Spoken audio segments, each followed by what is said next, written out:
సూర్యకుమార్ యాదవ్ అసలు ఏం చేయకుండా T20 వరల్డ్ కప్ గెలిపించేశాడు, అసలు లక్ అని చాలామంది అంటూ ఉన్నారు. సో సూర్యకుమార్ యాదవ్ని హేట్ చేసే వాళ్ళకి ఈ వీడియో అంకితం. సో సూర్యకుమార్ యాదవ్ పైన కొన్ని ట్రోల్స్ కూడా వస్తూ ఉన్నాయి. 0 kills విత్ చికెన్ డిన్నర్ అని పిచ్చి పోస్టులు వస్తున్నాయి. వాటిని చాలామంది షేర్ చేస్తున్నారు, కింద కామెంట్లు వాటికి సపోర్ట్ చేస్తున్నారు, వాటికి లైక్ చేస్తూ ఉన్నారు ఆ ట్రోల్ పేజెస్ అందరికీ. సో మీ అందరికీ నేను ఆన్సర్ ఇవ్వబోతున్నా. సెమీఫైనల్లో నెంబర్ 4లో సూర్యకుమార్ యాదవ్ రావచ్చు, కానీ శివం దుబేని పంపించాడు అగెనెస్ట్ ఆదిల్ రషీద్ అటాక్ చేయాలని. సో మనకి బుమ్రా ఎలాగో ఇంగ్లాండ్కి ఆదిల్ రషీద్ అలాగా. సో అలాంటి బౌలర్ని టార్గెట్ చేయడానికి శివం దుబేని పంపించాడు, అది సక్సెస్ అయింది. సో అందుకే మనం 250 స్కోర్ చేసాం సెమీఫైనల్లో, అందుకే మనం ఫైనల్కి వెళ్ళాం. ఇక ఫైనల్ నెంబర్ 4లో తను రావచ్చు, కానీ హార్దిక్ పాండ్యాని పంపించాడు. ఎందుకంటే అహ్మదాబాద్ గ్రౌండ్లో తనకంటే ఎక్కువ హార్దిక్ పాండ్యా ఆడున్నాడు. అలాగే తిలక్ వర్మని బ్యాక్ చేశాడు. తిలక్ వర్మపై చాలా ట్రోల్స్ ఉన్నాయి, కానీ తిలక్ వర్మని లాస్ట్ వరకు బ్యాక్ చేశాడు. అదే తిలక్ వర్మ అద్భుతమైన ఇన్నింగ్స్లో ఆడాడు. సూపర్ 8 వెస్టిండీస్తో, అలాగే సెమీఫైనల్లో ఇంగ్లాండ్తో కూడా. అలాగే ఎప్పుడైతే మనం సౌత్ ఆఫ్రికాతో మ్యాచ్ ఓడిపోయామో వెంటనే సంజు శాంసన్ తీసుకొచ్చాడు టీంలోకి, అక్షర్ పటేల్ కూడా తీసుకొచ్చాడు, వాళ్ళని బ్యాక్ చేశాడు.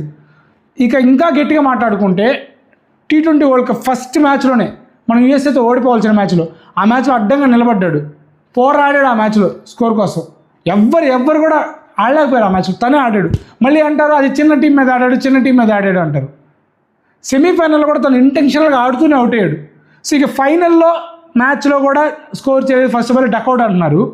మీరు స్కోర్ కార్డ్ చూస్తారా, మ్యాచ్ చూస్తారా? లైవ్లో కాదు, మీరు హైలైట్స్ చూసినా మీకు అర్థమవుతుంది. ఇంకిత జ్ఞానం ఉంటే మీకు అర్థమవుతుంది. వాళ్ళు స్కోర్ కార్డ్ చూస్తారనమాట తెల్లారు లేయంగానే. ఒక్క బాల్కి 0 ఏం చేశాడు, ఒక్క బాల్కి 0 షాట్ చూసారా మీరు? అప్పటికి ఆ షాట్ ఎవరైనా కూడా అలా వదిలేస్తారు, లేకుంటే అలా ట్యాప్ చేసుకుని సింగిల్ తీసుకుంటాడు. బట్ తను ఇంటెన్షనల్గా ఫైన్ లెగ్ మీద ఆడాడు. అక్కడ ఫీల్డర్ ఉన్నా సరే ఆడాడు, ఒక రన్ ఒక బౌండరీ వస్తుందని. ఫస్ట్ బాల్కి ఇంటెంట్ ఇచ్చాడు, అది అద్భుతమైన క్యాచ్ రచిన్ రవీంద్ర నుంచి, అందుకే అవుట్ అయ్యాడు. ఇంకా గట్టిగా మాట్లాడుకుంటే శివం దుబే ఫిన్నాల్ అని క్యాచ్ వదిలేశాడు ఫైనల్లో. అప్పుడు శివం దుబే దగ్గరికి వెళ్ళి ఏం కాదు అని చెప్పి ధైర్యం చెప్పాడు.